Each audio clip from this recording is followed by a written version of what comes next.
Olá pessoal, bom dia, como vocês estão? Pois bem, eu também estou muito bem.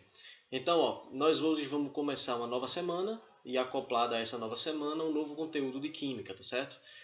E junto a esse conteúdo de química estamos iniciando agora a segunda unidade ou o segundo bimestre do ano letivo de vocês, tá certo? Pois bem, hoje começaremos relembrando conceitos interessantes sobre soluções, tá? Então, o que é solução? O que significa dizer uma solução? Lá no volume 1 do capítulo de Química, tá? Do capítulo volume 1, do livro volume 1, nós temos o que são soluções, tá? Uma explicação bem concisa e rápida. Soluções são misturas homogêneas, tá? Que de fato podem ser encontradas nos estados de agregação gasosa, líquida ou sólida. Então temos soluções sólidas, soluções gasosas, soluções líquidas ou aquosas, tá? Um exemplo de solução gasosa, o ar que nós respiramos, que é o ar atmosférico, que possui uma mistura de gases que vai do oxigênio até o argônio, por exemplo. São gases que estão compondo a nossa atmosfera, o ar que nós respiramos. Nós não respiramos apenas oxigênio, porque o oxigênio é um gás extremamente corrosivo, que se nós respirássemos apenas oxigênio, nós morreríamos. Então, o oxigênio é o gás que está praticamente em menor proporção na mistura dos gases que respiramos. Em maior proporção, temos o nitrogênio. Tá? Então, quando falamos de soluções sólidas, estamos falando praticamente dos minerais, tá? Que são uma mistura de sólidos que compõem ali talvez uma rocha. Tá certo? E quando falamos de soluções líquidas ou aquosas, estamos falando de soluções, por exemplo, de nitrato de sódio, tá? Cloreto de sódio, o sal de cozinha em água, é uma solução líquida, né? Aquosa, pois é. Então, quando falamos também de soluções, temos a ideia de formação de dois componentes, tá? Então, na verdade, não é formação dos componentes. Uma solução é formada por dois componentes. É uma coisa bem diferente, tá? Então, quando falamos de soluções, temos o solvente, que é aquilo que vai solubilizar o sólido, e temos o soluto, que praticamente é um sólido, tá certo? Então, o soluto é o que vai ser solubilizado e o solvente é o que vai solubilizar, tá? Dissolver, certo? Então, para que só se forme uma solução ou uma mistura homogênea, o soluto deve ser totalmente dissolvido no solvente. Então, o solvente tem que dissolver todo o meu soluto, tá certo? Isso quer dizer que o solvente dissolve o soluto. E é por isso que estudamos principalmente soluções aquosas. Não que nós não estudemos as outras soluções, estudamos, só que em menor proporção.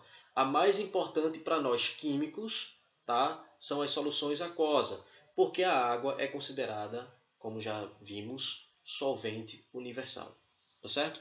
Então, nós precisamos falar de soluções e também precisamos dizer como uma solução é preparada.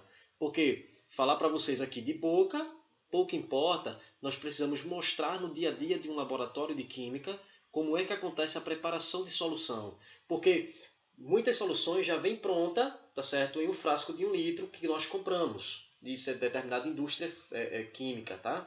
Mas tem aquelas soluções que nós precisamos preparar, que algumas vezes são soluções padrões, certo? E também precisamos, às vezes, digamos, maximizar o uso de uma solução e para isso precisamos diluí-la, tá? Em certa quantidade de água, para poder termos aí uma vida útil maior da nossa solução. Porque 1 litro, no instante acaba. E às vezes precisamos manter esse litro por mais e mais usos e mais vezes, tá certo?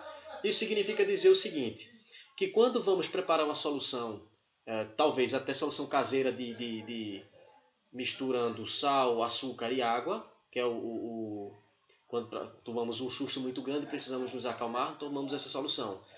Que aí, até mesmo um cafezinho, tá? Nós precisamos tomar um cafezinho para mantermos um pouco acordado, ou até mesmo para dar aquela relaxada legal, precisamos tomar um chazinho de camomila, né? Talvez, um chazinho de folha de maracujá. Tudo isso são soluções que preparamos no nosso dia a dia. Mas quando vamos falar de solução em laboratório, nós precisamos ter uma metodologia a ser seguida. Essa metodologia se inicia primeiramente na pesagem do meu material. Por exemplo, eu quero preparar uma solução de sal de cozinha, tá certo? De cloreto de sódio. E aí, como é que eu vou preparar essa solução? Primeiro, eu vou pegar uma espátula, tá? Pegar o frasco onde está contido o sal de cozinha, o cloreto de sódio. Pegamos um vidro de relógio e uma balança analítica ou balança de precisão. O que vamos fazer primeiro? Primeiro, colocamos ali a balança, tá? A balança analítica, disposta em um recipiente, um local que não há variação, tanto variação de ar, massa de ar, nem variação mecânica onde ela está localizada, porque tudo isso interfere na pesagem, como é o nome balança de precisão. Qualquer coisa muda, mexe na precisão da balança, certo? A segunda coisa, aferir a balança, porque não é somente plugar a balança na tomada e ligar e pesar. Ela vem com uma certa tecnologia de aferição, ou seja, precisão. Eu tenho que deixar minha balança muito precisa. Para isso eu tenho que mexer nos pezinhos dela para deixar totalmente equilibrada, sem nenhuma variação, tá? Feito isso, nós mexemos na balança. Nós agora vamos pegar o frasco onde está o cloreto de sódio, uma espátula, tá? Junto, um becker e um vidro de relógio. O que vamos fazer é o seguinte: nós pegamos o becker, colocamos o becker dentro da balança, tá? Balança analítica, fechamos para equilibrar o peso do becker. E aí taramos a balança, né? Deixamos ali o peso, a massa do becker zerada, tá? Daí nós pegamos o frasco com a espátula e junto com a espátula retiramos uma quantidade de cloreto de sódio e vamos adicionando com cuidado para não derrubar na balança ao becker, tá? Quando vamos fazendo isso, nós vamos vendo que há variação na pesagem. E, por exemplo, eu quero dizer para vocês que eu quero 2 gramas, tá, de cloreto de sódio pesados. O que é que eu vou fazer? Eu pego 2 gramas e vou colocando aos pouquinhos até chegar em 2 gramas. Pouquinho de massa que eu pego, coloco no becker e vou pesando aos poucos. Quando chegar muito próximo de 2 gramas, ou em 2 gramas, às vezes passa um pouco, às vezes um pouquinho antes, não precisa ficar cirurgicamente 2 gramas, a não ser que eu esteja trabalhando em indústria farmacêutica, que eu tenho que ter um controle muito rígido das minhas massas. Mas se é somente para fazer uma solução de controle, para mostrar a vocês como é que se faz, eu não preciso me preocupar tanto com a precisão da pesagem, tá? Então, digamos, fiz a pesagem de 2 gramas de cloreto de sódio no becker. Agora eu preciso fazer o seguinte, eu preciso diluir, ou seja, eu preciso solubilizar aquela massa pesada. Para isso, eu pego o que nós chamamos de piceta. A piceta, que é o frasco onde fica a água, ela possui um bico para a sua saída. Eu vou colocando de pouquinho em pouquinho de piceta, tá? Para diluir, para dissolver o meu sólido e vou homogeneizando com um bastão de vidro o meu becker. Depois que eu fiz a transferência da água para o becker e consegui dissolver o grosso, né, do meu sólido, eu vou pegar aquele bastão de vidro e vou colocar dentro de um como é o nome que se dá? De um funil. Esse funil vai ser colocado dentro de um balão volumétrico, tá certo? Nesse processo eu vou transferir tudo que eu dissolvi para o balão. E aí eu vou pegar aquela piceta novamente e vou colocar no meu becker para retirar todo o restante de sólido que ficou no becker. Eu não posso perder massa, porque se eu perder massa, o meu resultado da solução final vai estar alterado. E aí eu perdi informações importantes da minha solução. E eu faço isso praticamente 3 vezes. Coloco água, dissolvo e passo para o balão volumétrico. O balão volumétrico, por sua vez, possui uma aferição. Essa aferição é chamada menisco, que é praticamente um erro de paralaxe, tá certo? Isso aí eu vou ensinar vocês mais à frente. E aí eu tenho que fazer a leitura do menisco exatamente onde está a marcação do balão volumétrico, tá certo? O menisco é praticamente quando a curvinha da água faz, tá certo? Quando eu vou diminuindo assim o diâmetro do gargalo. Quanto menor for o gargalo, tá? Mais avantajado vai ficar a minha bolha, tá certo? E essa bolinha formada vai ser a minha leitura, na parte do vale da bolinha, tá? A minha leitura do volume do frasco, certo? E aí, fecho o balão volumétrico e faço a homogeneização da minha solução. Daí eu tenho agora uma solução pronta de cloreto de sódio. Tá? Eu ainda vou mostrar para vocês as relações entre as massas e o volume, para dizer para vocês quanto tem de concentração comum ou concentração, digamos, concentração em massa ou concentração molar. A gente vai ver isso com mais calma, não se preocupem agora, certo? Então, ó, quando eu fiz isso para vocês, que vai aparecer na tela agora, tá? O passo a passo da preparação de solução.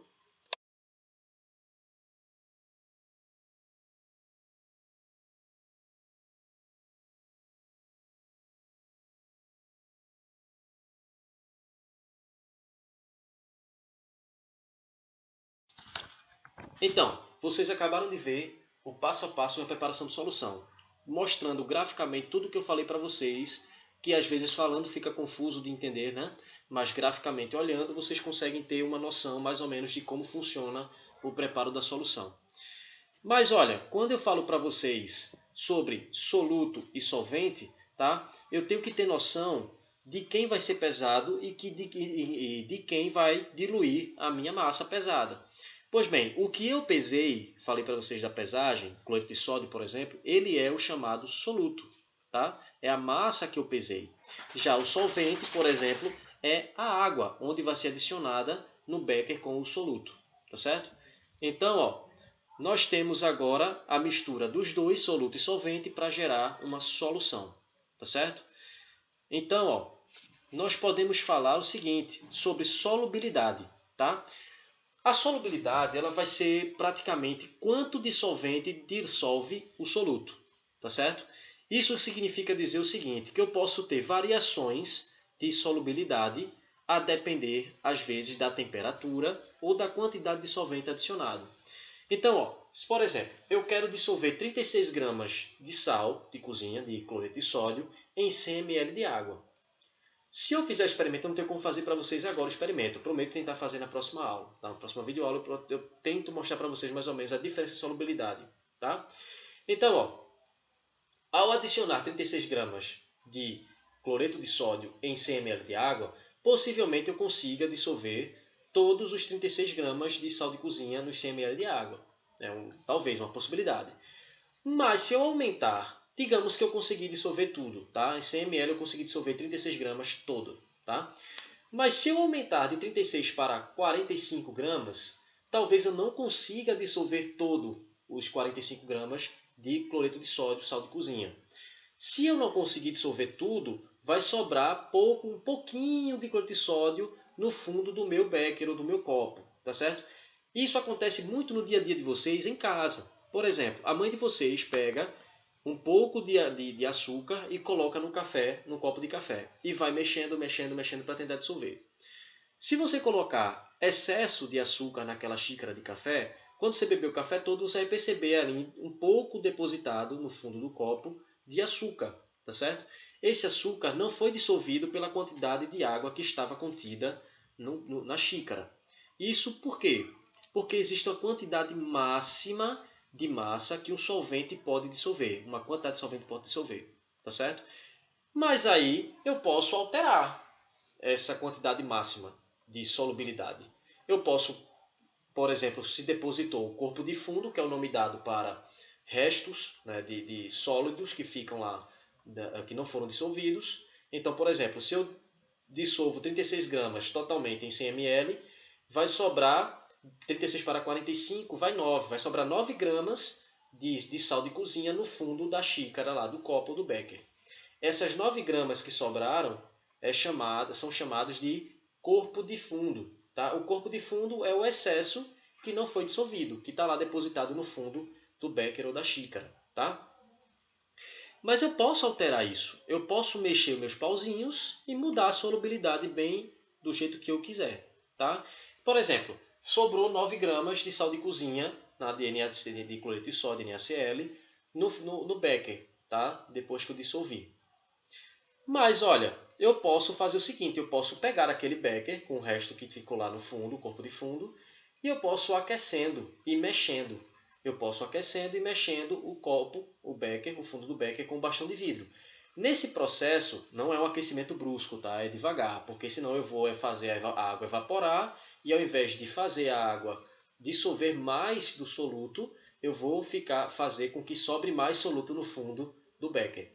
Então, aumentando a temperatura aos pouquinhos e mexendo aos pouquinhos, eu percebo que eu vou aumentar a solubilidade da água, do sal de cozinha, tá certo? E aí eu vou ter uma nova solução formada. Quando eu fiz a primeira solução e sobrou 9 gramas de soluto no fundo do becker, ali se chama solução saturada, tá certo? Eu tenho agora uma solução saturada.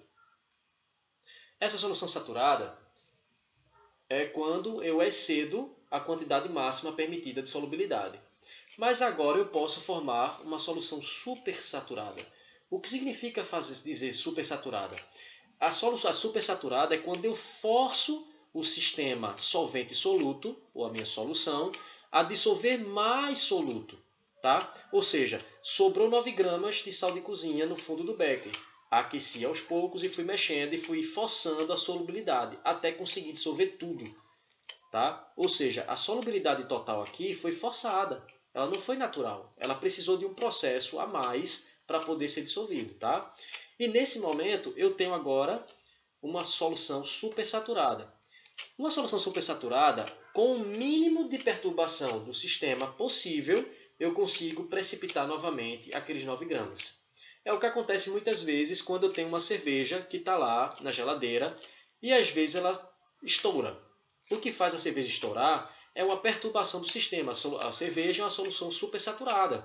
Tá? Ela, no processo de fabricação da cerveja, ela é misturada e aquecida para forçar a solubilidade. Se na geladeira está uma temperatura muito, muito baixa e eu coloco ela no congelador, essa diferença de temperatura brusca vai forçar, tá, a precipitação dos meus sólidos na cerveja e a garrafa não aguenta, ela estoura. Tá certo? Mas falando agora disso, eu posso falar também de curva de solubilidade. Tá? Eu vou mostrar para vocês agora.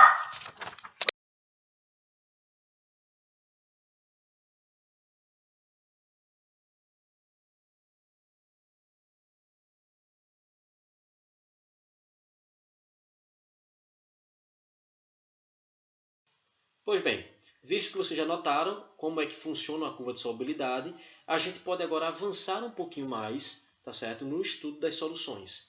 Falando agora um pouco mais detalhado, eu posso entrar nas relações entre solução e soluto. Tá? Então, nós podemos expressar a concentração de uma certa solução, que eu falei para vocês, sobre 9 gramas em 100 ml, 36 gramas em 100 ml. Isso é considerado concentração em massa, tá certo? Que é quando eu envolvo um certo volume de solvente para uma certa massa de soluto. Tá? E aí, quando eu misturo os dois, eu tenho uma solução. Mas a concentração é uma relação que vai me dar a quantidade de massa ou a quantidade de mol, sendo concentração molar, de uma certa mistura, tá certo? Então, quando eu falo para vocês de uma solução, eu vou relacionar agora a quantidade de soluto que existe, tá, em uma quantidade padrão de solução, ou até mesmo bem menos comum, a solução padrão de solvente, tá? Que a gente ainda não vai ver aqui, tá certo? Que é um pouco mais complicado, certo? Que envolve agora molalidade, tá? Então, temos agora que o que vai distinguir cada expressão, tá, de concentração, cada equação matemática de concentração, vai ser as diferentes grandezas adotadas e usadas entre elas, tá certo? Então, quando eu falo de concentração em massa ou concentração comum, eu estou relacionando massa e volume, tá? É um padrão, certo? Quando eu falo para vocês de concentração molar, eu estou relacionando o mol com o volume, tá certo? O que é o mol? O mol é uma forma que eu tenho de representar a massa do meu sistema de uma forma mais simplificada, tá certo? É uma forma de mostrar para vocês a relação de matéria. Não é, na verdade, não é bem massa, é matéria. A matéria do meu sistema, tá certo? Que eu estou representando de forma mais simplificada através do mol. O mol é a representação simplificada da quantidade de matéria de um certo sistema, tá certo? Muitos químicos usam mol, na verdade todos eles. Na verdade o mol ele foi adotado pela IUPAC. A IUPAC é praticamente uma associação de químicos do mundo inteiro, que padronizou assim, tá, para todos os químicos do planeta inteiro, usarem esse tipo de notificação, tá certo? Então, ó, nós podemos usar a concentração em massa, que eu vou chamar de C comum, Czinho, tá? E a concentração molar, que é um Mzinho padrão, certo? Então, a concentração em massa é uma concentração chamada também de comum. E uma das expressões mais utilizadas no laboratório. Por quê? Eu só estou relacionando massa e volume. Lembra muito uma outra grandeza que a gente vai estudar aqui, que é a densidade. Tá certo? Mas vamos aos poucos. Então, a concentração em massa, ela indica a quantidade de massa, tá, do meu soluto em uma quantidade de volume padrão, tá, da minha solução.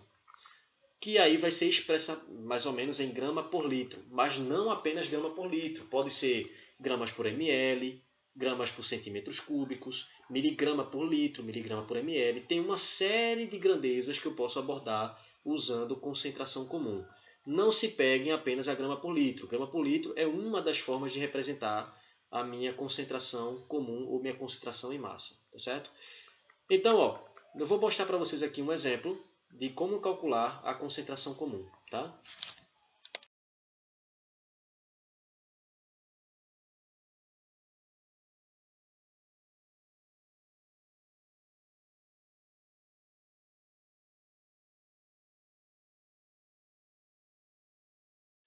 Então, como vocês viram, existe uma forma de relacionar a massa com o volume de solução, massa do soluto com o volume da minha solução. Mas olha, observe que a concentração comum ou a concentração em massa, ela lembra muito um novo conceito que nós vamos ver agora, que é o conceito da densidade. Tá? A densidade, em sua expressão matemática, se assemelha muito ao conceito de concentração comum ou concentração mássica. Tá? Mas são conceitos químicos distintos. Tá? Enquanto a concentração comum ela relaciona massa e volume, ela tem a ideia de mostrar quantidade de soluto em solução. Já a densidade, ela na verdade não tem essa preocupação de mostrar quantidades. Tá? Ela quer mostrar para você praticamente o quanto é pesado, tá? Uma certa substância da outra. O quanto ela pode flutuar mais do que a outra. A densidade está preocupada mais ou menos com flutuação e não com relação em massa.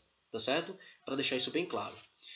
Então, ó, nós temos agora que a densidade, o Dzinho, tá?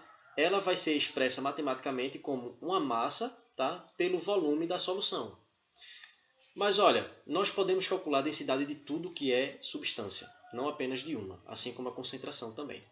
Eu vou mostrar para vocês aqui um exemplo de densidade, de como se calcula a densidade, tá certo?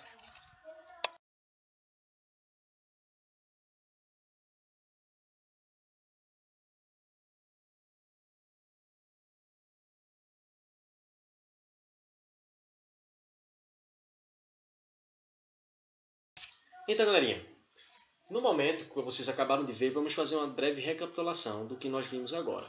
De trás para frente, acabamos de ver relação de densidade, que é uma relação que vai mostrar para mim um quanto flutuante é uma certa substância da outra. Tá? Ela está preocupada mais com diferença de peso, diferença de flutuação, que se assemelha bastante ao cálculo da concentração em massa ou concentração comum, tá? Que envolve massa do soluto sobre volume da solução, tá certo? Mas não apenas isso. As concentrações, os cálculos de concentração comum ou concentração molar, são consideradas relações entre solução e soluto, tá certo? Que nós podemos agora também ter outro tipo de detalhamento, certo? Isso daí significa dizer que quando misturamos solvente e soluto, nós temos a formação de uma nova solução. O que é soluto? Soluto é o que vai ser dissolvido. O que é solvente? Solvente é o que irá dissolver. Tá? Em grossos modos, tá certo? Não se prenda muito a isso não. Nós também percebemos como é que se faz, que se prepara uma solução em laboratório. Todos os detalhes e passo a passo nós vimos aqui também, tá certo? E para finalizar, nós também chegamos a ver sobre diferença de solubilidade e curva de solubilidade, tá bom? Pois bem, meus alunos, fiquem em paz e estudem, tá? Não relaxem nesse momento de isolamento social e quarentena também para quem está em